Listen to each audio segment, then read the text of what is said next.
समोसे ले लो समोसे, ताजे ताजे समोसे, बढ़िया तीखे समोसे, मसालेदार समोसे। समोसे ले लो समोसे। समोसे लोगे क्या भैया? समोसे? अरे भैया जरा रुको तो, कैसे दिए हैं समोसे? बहन जी 10 रुपए का एक। अरे भैया बड़ा महंगा समोसा है ये तो।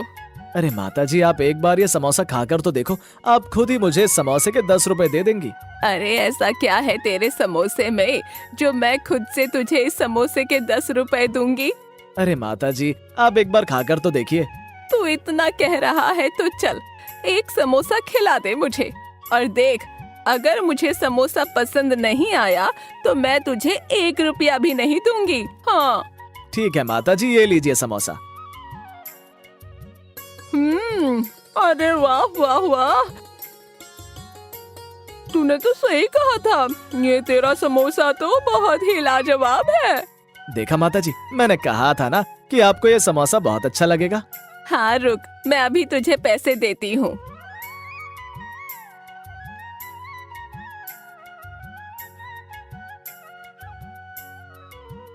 समोसे ले लो समोसे, ताजे ताजे समोसे, बढ़िया तीखे समोसे, मसालेदार समोसे। समोसे ले लो समोसे। ऐसे ही एक एक करके माधव के समोसे बिकने लगते हैं।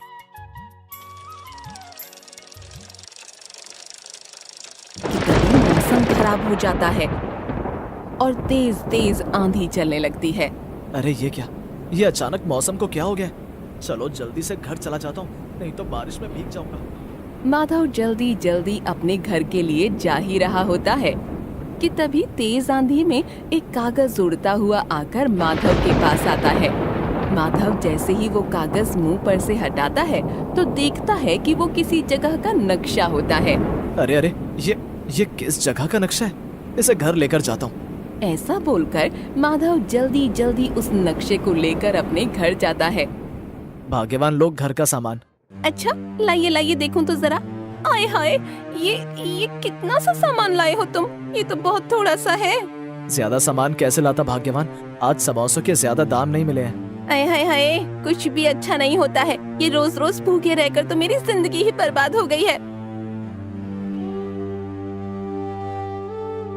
भाग्यवान भाग्यवान, बोलिए अब क्या हुआ? ये देखो आज रास्ते में आते हुए मुझे ये नक्शा मिला है। ये देखो, मुझे तो ये कोई खजाने का नक्शा लग रहा था, इसलिए मैं इसे घर ले आया। अरे हमारी इतनी अच्छी किस्मत नहीं है कि हमें खजाना मिले। अगर इसके बदले में कुछ और अच्छा सा लेकर आते तो शायद मैं खुश भी हो जाती। जाओ और जाकर बेकार से नक्शे को बाहर फेंक कर आओ, जाओ। अरे भाग्यवान एक बार देख तो लो। तुमने सुना नहीं मैंने क्या कहा तुमसे? जाओ और इसे अभी के अभी बाहर फेंक के आओ, जाओ। ये ऐसे खड़े क्यों हो? जाओ ना, फेंक के आओ इसे अभी बाहर। मुझे ऐसा क्यों लग रहा है कि ये नक्शा किसी खजाने का नक्शा है।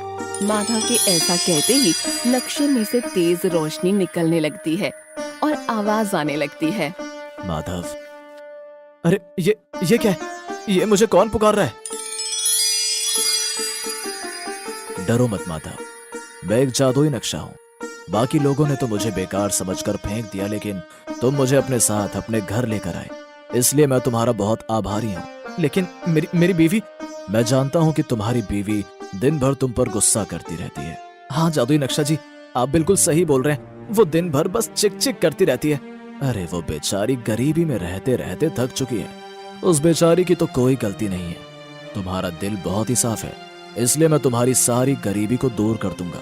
लेकिन नक्शा जी, आप मेरी गरीबी कैसे दूर करोगे? गांव के पास जो जंगल है उसके पूर्वी दिशा में एक बहुत बड़ा कुआं है। उस कुएं में बहुत सालों से खजाना छुपा है, देखो। अरे बाप रे, इतना खजाना! हाँ, तुम और तुम्हारी बीवी दोनों के दोनों अभी उस खजाने के लिए निकल जाओ। लेकिन हम उस कुएं को कैसे ढूंढेंगे? वो जंगल तो बहुत बड़ा है। तुम परेशान मत हो, मैं हूं ना, मैं तुम दोनों को उस जगह तक लेकर जाऊंगा। लेकिन माधवन, एक बात का ध्यान रखना कि वो खजाना बस तुम जैसे सच्चे और गरीब लोगों के लिए है। जो गरीब लोग इस गांव में रहते हैं उन सब का भी है। हाँ मुझे याद रहेगा, मुझे आपकी ये बात याद रहेगी। तो अब तुम दोनों उस खजाने के पास पहुंचने के लिए बिल्कुल भी देरी मत करो। तुम जाओ और अभी जाओ। देर रात ही वो दोनों पति पत्नी जंगल की ओर खजाने की तलाश में निकल जाते हैं।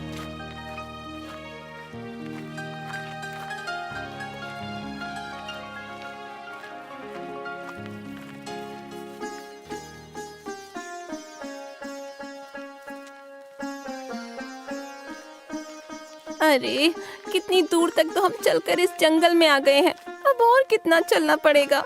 सच में तुम्हारा ये जादुई नक्शा काम का है या फिर ऐसे ही है? जादुई नक्शे ने तो बताया था कि जंगल के अंदर बड़े से कुएं में है, लेकिन यहाँ तो हम इतनी दूर तक आ गए हैं और यहाँ तो पेड़ पौधों के अलावा कुछ और दिख ही नहीं रहा है। अरे मैं क्या कह रही हूँ कि तुम एक बार अपने उस जादुई नक्शे से रास्ते के बारे में पूछ लो ना। हाँ, ये तुमने सही कहा, अभी पूछता हूँ, रुको। हाँ तो पूछिए ना, पूछिए, जल्दी पूछिए। जादुई नक्शे जी, ओ जादुई नक्शे जी, हमें खजाने तक पहुंचने का रास्ता दिखाइए। हाँ हाँ, मैं ये आम के पेड़ को जानती हूँ। तुम जानती हो इस आम के पेड़ को? हाँ, मैं जब बहुत छोटी थी तो एक बार अपने पिताजी के साथ यहाँ इस जगह पर आई थी, लेकिन उस आम के पेड़ के पास कुआं है, इसका मुझे याद नहीं है। भाग्यवान, वो तो अब उस पेड़ के पास पहुंचकर ही पता लगेगा ना। वो दोनों पति पत्नी जंगल के अंदर उस पेड़ को ढूंढने के लिए जाते हैं कि तभी वो नक्शा बोलता है, रुक जाओ और जल्दी से इस पेड़ के पीछे छुप जाओ। क्या नक्शा जी? मैं कह रहा हूँ ना कि जल्दी से इस पेड़ के पीछे छुप जाओ। नक्शे के कहने पर वो दोनों पेड़ के पीछे छुप जाते हैं कि तभी उसके आगे एक बड़ा सा भेड़िया वहाँ से जा रहा होता है।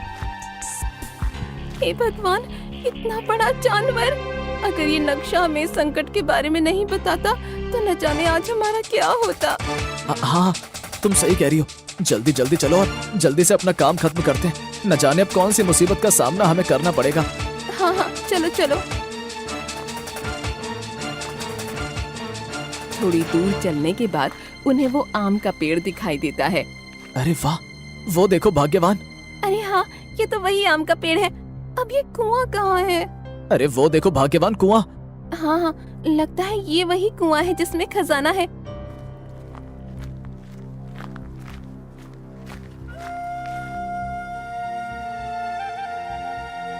अरे इस कुएं में तो पानी भरा हुआ है, हम इसके अंदर कैसे जाएंगे?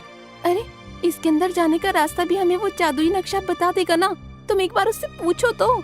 जादुई नक्शे जी, आप हमें इस कुएं के अंदर जाने का रास्ता दिखा दीजिए।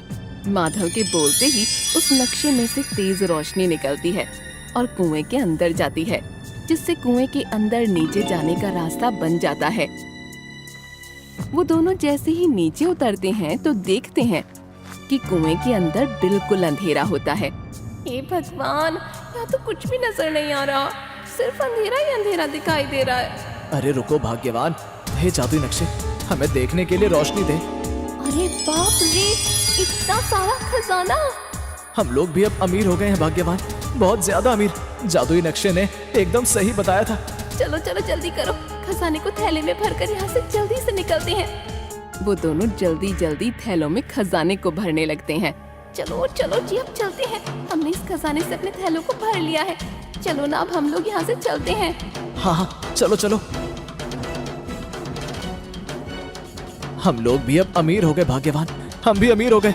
अब हमें कोई परेशानी या दुख दर्द नहीं होगा भाग्यवान, नहीं होगा।